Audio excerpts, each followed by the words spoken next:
Bueno, a todos, bienvenidos. Vamos a iniciar hoy eh, otra parábola. Seguimos con las parábolas. Vamos a seguir estudiando, eh, conociendo más de nuestro Dios, de nuestro Señor y su reino. Hoy vamos a ver una parábola que se llama la parábola de los dos hijos, que está en Mateo 21, versículos 28 al 32. Dice la parábola: ¿qué les parece? Continuó Jesús. Había un hombre que tenía dos hijos. Se dirigió al primero y le pidió: hijo, ve a trabajar hoy en el viñedo. No quiero, contestó, pero después se arrepintió y fue. Luego el padre se dirigió al otro hijo y le pidió lo mismo. Este contestó: sí, señor, pero no fue. ¿Cuál de los dos hizo lo que su padre quería? El primero, contestaron ellos. Jesús les dijo: les aseguro que los recaudadores de impuestos y las prostitutas van delante de ustedes hacia el reino de Dios. Porque Juan fue enviado a ustedes a señalarles el camino de la justicia y no le creyeron. Pero los recaudadores de impuestos y las prostitutas sí le creyeron. E incluso después de ver esto, ustedes no se arrepintieron para creerle. Bueno, como pueden ver, es una parábola corta, son 5 versículos y vamos a escudriñar un poquito, vamos a esculcarla un poquito, a ver qué es lo que Jesús les quiso decir a estos fariseos y maestros y todos los que estaban escuchando. Y qué es lo que el Señor quiere hablarnos por medio de esta parábola. Recordemos que la intención no es, la idea no es que nosotros estudiemos la parábola como parábola y ya. Que la estudiemos como una enseñanza más que el Jesús nos dio, que tenemos ahí en la Biblia como para estudiarla. No, recordemos que debemos acercarnos para ver qué dice la parábola, qué dice el contexto, qué dice lo que estamos estudiando para mi vida, para ver qué es lo que el Señor quiere con cada uno de nosotros. Entonces miremos un poco el contexto para entenderlo mejor. Dice en el versículo 24, Jesús entró en el templo y mientras enseñaba, se le acercaron los jefes de los sacerdotes y los ancianos del pueblo. ¿Con qué autoridad haces esto? Lo interrogaron. ¿Quién te dio esa autoridad? Le preguntaban los jefes de los sacerdotes y los ancianos del pueblo. Entonces Jesús llega y les pregunta: yo también voy a hacerles una pregunta. Si me la contestan, les diré con qué autoridad hago esto. El bautismo de Juan, ¿de dónde procedía? ¿Del cielo o de la tierra? Ellos se pusieron a discutir entre sí. Si respondemos del cielo, nos dirá entonces por qué no le creyeron. Pero si decimos de la tierra, tememos al pueblo porque todos consideran que Juan era un profeta. Así que le respondieron a Jesús: no lo sabemos. Pues yo tampoco les voy a decir con qué autoridad hago esto, le respondió Jesús. Ese es el contexto inmediatamente anterior a la parábola. Entonces miremos que Jesús estaba en el templo y ahí estaba haciendo hizo unos milagros. Y entonces, y estaba enseñando, lógicamente, las escrituras. Entonces, los fariseos, en medio de su celo, en medio de su envidia, en medio de esa rabia que le tenían a Jesús, porque él estaba haciendo esas cosas, entonces querían hacerlo caer. Estaban tendiendo digámoslo así, esas trampas. Entonces eran esos enemigos de Jesús que estaban ahí oyéndolo. Aunque estos fariseos y aunque estos ancianos del pueblo sabían la verdad, no la iban a aceptar. Aunque estas personas, viendo todos los milagros, todos los prodigios, todas las señales, todas las enseñanzas que estaban enseñando Jesús, ellos no la iban a aceptar. Entonces la idea es que nosotros nos vamos como metiendo en la película. Jesús les respondió, pues yo tampoco les voy a decir. Miremos la actitud de Jesús frente a estos ancianos y a estos fariseos. Y miremos la actitud que tuvo frente a Nicodemo. Si recordamos Nicodemo, cuando estudiamos el Evangelio de Juan, si recordamos que Nicodemo fue otro fariseo, otro maestro de la ley, fue allá donde Jesús de noche y le preguntó sobre la vida eterna. Miremos la actitud que tuvo Jesús con Nicodemo y la actitud que tiene ahora con estos fariseos y estos ancianos. Cuando un buscador ferviente de la verdad, como Nicodemo, se le acerca para conocer el camino de la vida y está dispuesto a dedicar tiempo y escudriñar sin restricciones y con un corazón dispuesto, el Señor siempre se dejará hallar. Si recordamos cuál fue la actitud de Jesús, pues Jesús no le empezó a indagar. Bueno, si usted no es maestro, pues usted no sabe pues, de la ley, usted no es que es el duro aquí, entonces dígame usted. O sea, no, Jesús lo trató de una forma muy diferente a cómo está tratando estos fariseos y estos ancianos y estas personas de renombre y de autoridad. A esto simplemente, entonces yo les voy a hacer otra pregunta. O sea, si vemos la diferencia del trato, entonces Jesús llega y también les contesta, pues yo tampoco les voy a decir. O sea, ¿a qué voy? Que miremos cuál es la actitud con que nosotros nos estamos acercando al Señor. ¿Con qué propósito nosotros nos estamos acercando a estudiar la Biblia, a estudiar las Escrituras, a conocer más?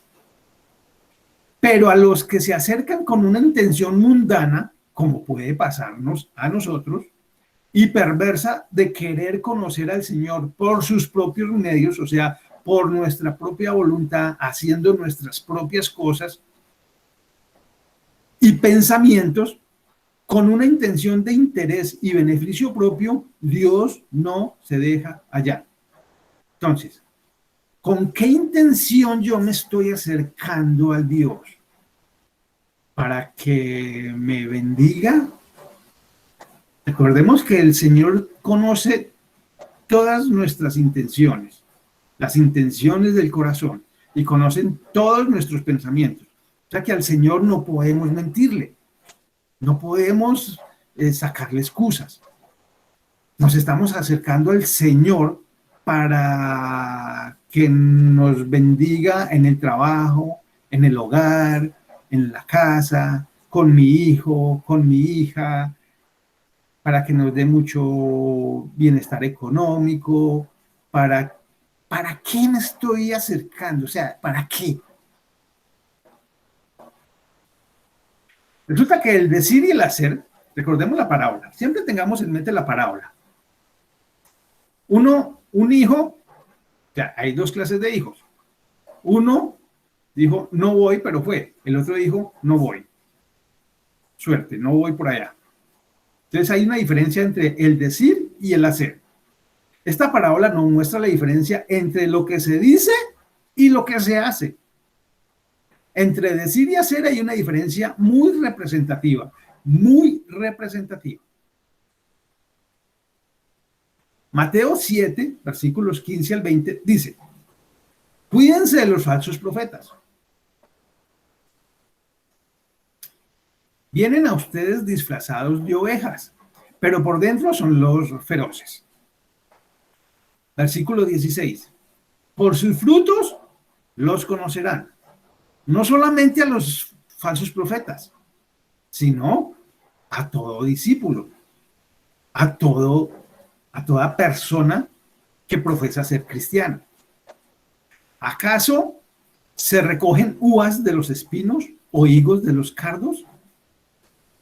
Del mismo modo, todo árbol bueno da fruto bueno, pero el árbol malo da fruto malo. Un árbol bueno no puede dar fruto malo, y un árbol malo no puede dar fruto bueno. Todo árbol que no da buen fruto se corta y se arroja al fuego. Así que por sus frutos los conocerán. Así que por sus frutos, por nuestros frutos, es que nosotros nos vamos a conocer. Recuerde que nosotros tenemos un corazón engañoso. Entonces, ¿yo cómo hago para conocer si verdaderamente lo que digo lo hago? Lo que estudio lo hago, lo que el Señor me enseña lo hago.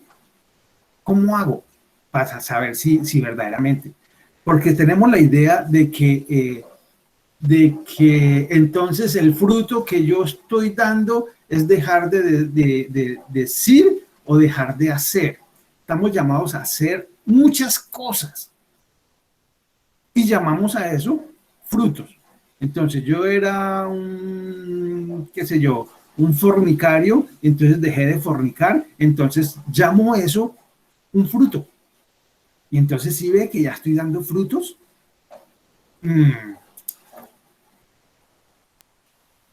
cristianos que se congregan o cristianos convertidos, vuelve y juega. O sea, miremos los dos hijos. La vez pasada hablamos de una parábola también bien interesante que nos enseñó mucho, que es el rico insensato. ¿Para qué me estoy congregando? ¿Para qué me congrego? Vuelvo e insisto, para hacer muchas cosas. Voy a la iglesia para dejar de ser una mala persona. Voy a la iglesia, me congrego para ser una muy buena persona. Dejo de ser una mala para ser una muy buena. ¿Cómo? ¿Para qué? Para algunos Cristo es olor de vida para vida. Para otros de muerte para muerte. Pero Dios es bueno. Dios siempre ha sido muy bueno. Como hablábamos la semana pasada, Dios casi que coge plastilina para enseñarnos. Dios casi que coge un dibujito para hacernos entender qué es lo que Él quiere con cada uno de nosotros. Nosotros lo estamos asimilando de esa forma. La idea es que nosotros empecemos a pensar en nuestras vidas, en nuestra relación con el Señor. Todavía estamos a tiempo. Si somos esos que nos dormimos con una prédica, con una enseñanza, con un estudio, abriendo la Biblia y ya empezamos a bostezar, entonces es el momento, es el hoy donde nosotros debemos a ver, abramos los ojos porque yo estoy en grave peligro. Entonces hay dos clases de personas. Dos hijos que no son los que le producen una gran satisfacción y alegría a su padre, ¿cierto? El uno fue de mala gana. No, yo no voy por allá, pero al final fue. El otro sí de frente le dijo, no, yo no voy. Los dos dejaban mucho que pensar, pero el que al final obedeció era incalculablemente mejor que el otro, sin ser la maravilla, ¿cierto?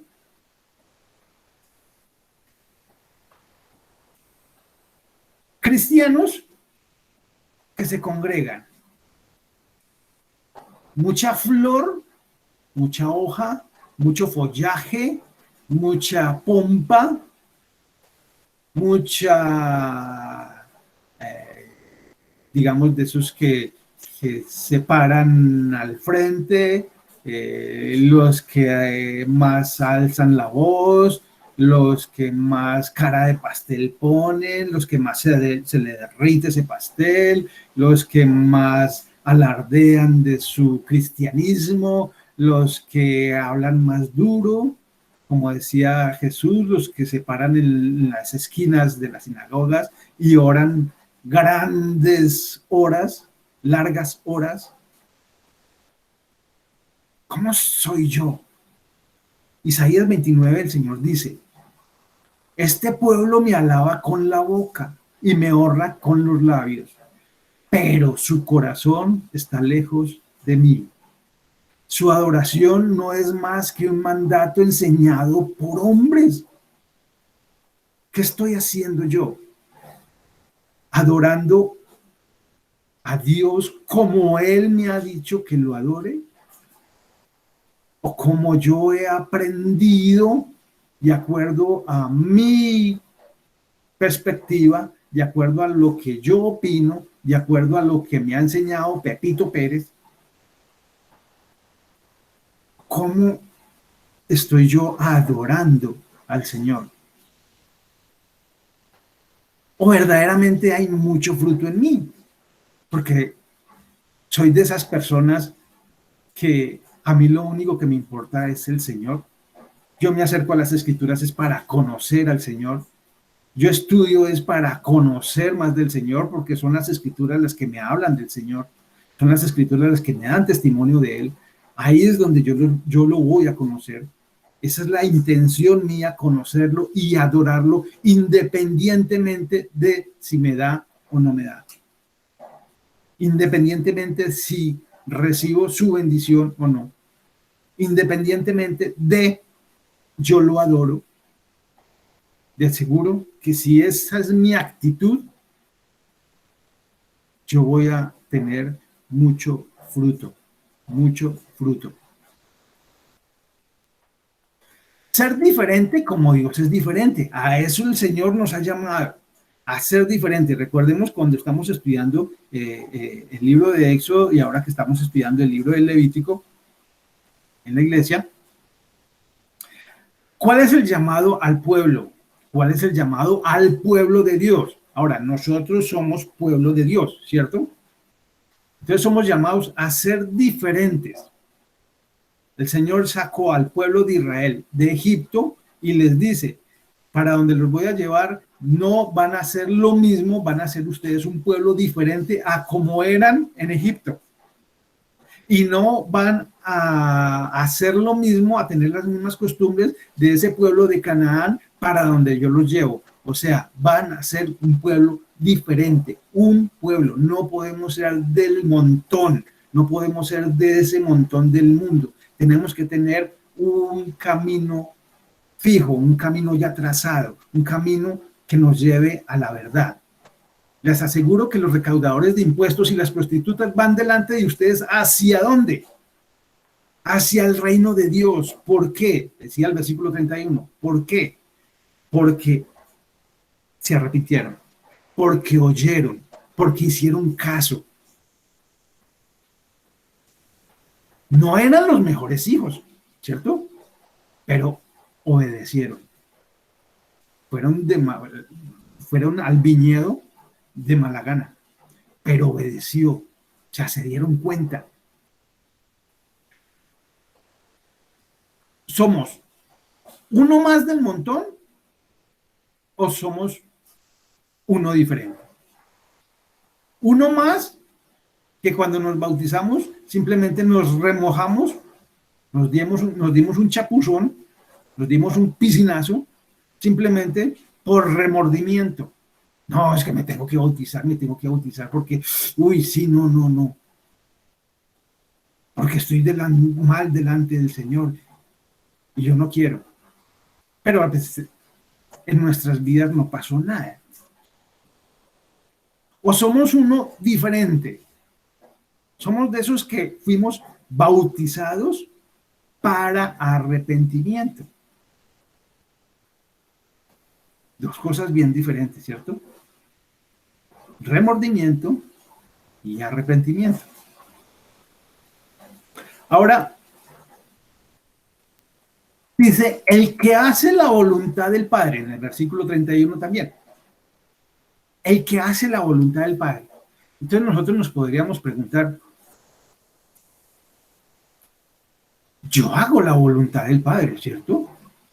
Porque si preguntara hoy, si estuviéramos en una reunión presencial, yo podría preguntar, bueno, aquí ¿quién hace la voluntad del Padre?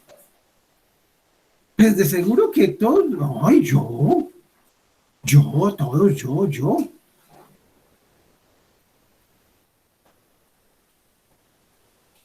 Ese es nuestro corazón, ¿cierto? Claro, si yo para eso me congrego, y para eso estoy en la iglesia, para hacer la voluntad del Padre. Mateo 7, versículo 21 dice, no todo el que me dice, Señor, Señor, este es un versículo que nosotros conocemos mucho, ¿cierto? Y hasta no lo sabemos. No todo el que me dice, Señor, Señor, entrará en el reino de los cielos, sino solo el que hace la voluntad de mi Padre, que está en el cielo. Ahí es donde nosotros entramos, ¿cierto? Porque todos nosotros hacemos la voluntad del Padre. Dice Mateo 12, versículo 50. Pues mi hermano, mi hermana y mi madre, ¿quiénes son? Son los que hacen la voluntad de mi Padre que está en el cielo. A veces este versículo pareciera fuerte, duro. ¿Y quién es mi hermano? ¿Y quién es mi hermana? ¿Y quién es mi padre? ¿Y quién es mi madre? ¿Y quién es mi tío? ¿Y quién es mi amigo? ¿Y quién es? O sea, ¿quién?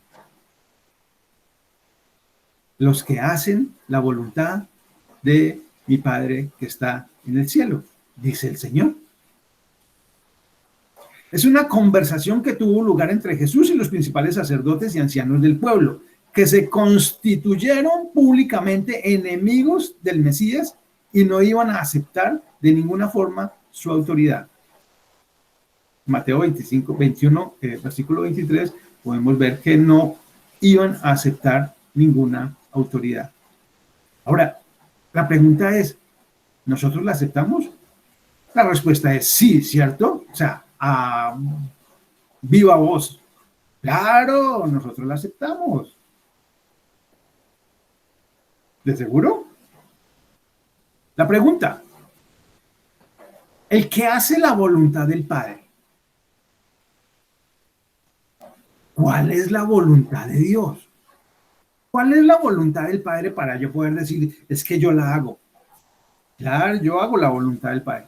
¿Qué es lo que el Señor quiere con nosotros? ¿Qué es lo que el Señor quiere para cada uno de nosotros? ¿Qué es lo que el Señor, cuál es la voluntad de Dios? ¿Qué es lo que Él quiere? ¿Cuál es el anhelo de Dios? ¿Cuál camino es el que debemos tomar? Recuerde que hay enseñanzas de hombres y hay enseñanzas que vienen de Dios. Qué interesante esa pregunta, ¿no? Y yo, entonces, claro, ahora me voy a dar cuenta cuando yo escudriñe, cuando yo estudie cuál es la voluntad de Dios, si verdaderamente yo estoy haciendo la voluntad de Dios. Si yo estoy dentro de ese anhelo de Dios.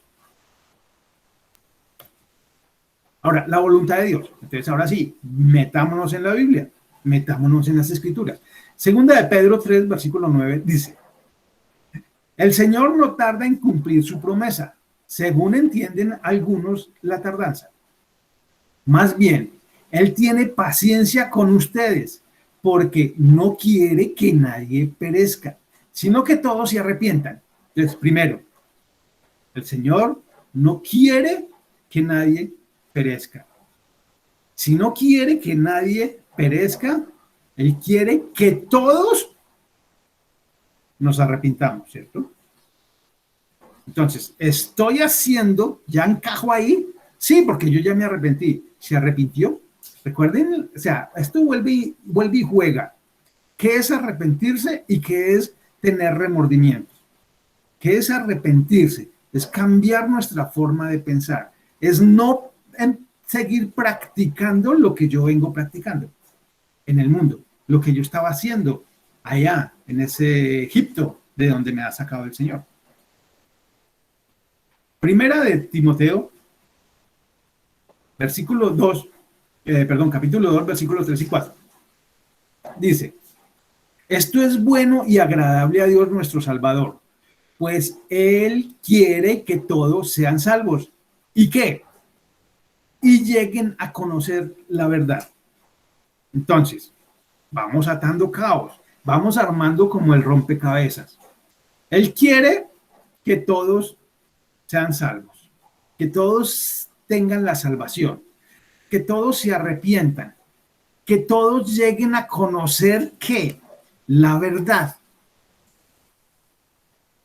Tengamos eso claro, ¿no? Vamos a conocer la verdad. Conociendo la verdad, yo me arrepiento y el Señor, por medio de ese arrepentimiento y por medio de la verdad, conociendo la verdad, yo voy a tener la salvación. Bueno, Juan, capítulo 14, versículo 1 al 9. No se angustien, confíen en Dios y confíen también en mí. En el hogar de mi padre hay muchas viviendas. Si no fuera así, yo se lo habría dicho a ustedes. Voy a prepararles un lugar. Y si me voy y se los preparo, vendré para llevármelos conmigo. Así ustedes estarán donde yo esté. Ustedes estarán donde yo esté. ¿Dónde está Jesús? Cerca del Padre. Está con el Padre. Ustedes, versículo 4, ustedes ya conocen el camino para ir a donde yo voy. Dijo entonces Tomás, Señor, no sabemos a dónde vas, así que ¿cómo podemos conocer el camino? Yo soy el camino, la verdad y la vida, le contestó Jesús. Nadie llega al Padre sino por mí. Si ustedes realmente me conocieran, conocerían también a mi Padre. Y ya desde este momento lo conocen y lo han visto. Si estamos dimensionando, si estamos cavilando, si estamos masticando lo que el Señor le está diciendo a Tomás. Tomás le pregunta, Señor, no sabemos a dónde vas. Nosotros sí. Enséñanos el camino. Y el Señor le dice, yo soy el camino. Atrás decíamos en Timoteo, lleguen a conocer la verdad, sean salvos y lleguen a conocer la verdad. Y aquí el Señor le dice, yo soy el camino, la verdad y la vida. O sea que hay que conocer a Jesús, ¿cierto? Les contestó Jesús, nadie llega al Padre sino por mí. Si ustedes realmente me conocieran, conocerían también a mi Padre. Y desde este momento lo conocen y lo han visto. Señor, dijo Felipe, muéstranos al Padre y con eso basta. O sea, ¿no nos identificamos mucho con Felipe? Ay, Señor, por favor, hazme un milagrito y ya te creo. Hazme el milagrito, Señor, y te creo. Y verás que ahí me tiene. ¿Cuántos milagros hizo Jesús? Y no pasó nada. Pero Felipe le contesta en el versículo 9. ¿Tanto tiempo llevo ya entre ustedes y todavía no me conoces?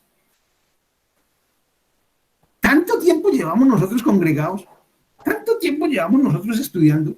¿Tanto tiempo llevamos nosotros esculcando la Biblia? ¿Tanto tiempo llevamos nosotros oyendo, mirando, escuchando sermones, escuchando? ¿Y todavía no me conoces?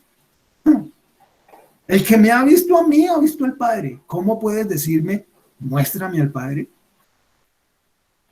O sea, esto es una cosa loca. La voluntad del Padre, entonces, que le conozcamos y estemos junto a Él. O sea, que seamos salvos, que tengamos la salvación. Si vemos desde el libro de Génesis hasta el libro de Apocalipsis, todo habla de quién, del camino, la verdad y la vida. Todo habla de Jesucristo, todo habla del Hijo, que es el que me revela al Padre, que es el camino que me lleva al Padre. Conozcámoslo y vamos a estar junto al Padre. No vamos a estar tirados por allá donde el fuego nunca se apaga, ¿cierto? Lejos del Padre. De pronto nosotros tendríamos que prendernos una alerta. O sea, de pronto nosotros tendríamos que escudriñar nuestra mente y nuestro corazón de verdad, o sea, ahí solitos, porque yo sé que si lo hacemos con más personas, pues no vamos siempre va a salir nuestro corazón engañoso. Entonces, ahí solitos miramos nosotros, ¿soy o no soy? O sea, pensar que estamos bien y confiar en nuestro corazón engañoso es perverso, o sea, es un grave peligro. Creer que estamos en la verdad y la verdad es que estamos metidos en la mentira. Pensar que estamos en la verdad y estamos verdaderamente metidos como en una caja caminando sin saber para dónde. Creer que estamos en la verdad porque estamos haciendo muchas cosas para Dios, pero en realidad no estamos conociendo a Dios. ¿Por medio de quién? De Jesucristo, que es el camino, que es la verdad y quien me da vida. O verdaderamente yo tengo la verdad. O sea, entonces le hago un roto a esa caja para poder ver, ¿cierto? Y ahí sí ya puedo caminar tranquilamente. ¿Por qué? Porque tengo la verdad. ¿Y quién es la verdad? ¿O dónde conozco yo la verdad? ¿De dónde la obtengo? Conociendo a Jesucristo, conociendo al Hijo, que ha enviado al Señor, que ha enviado el Padre, para que nosotros restauremos nuestra relación con Dios.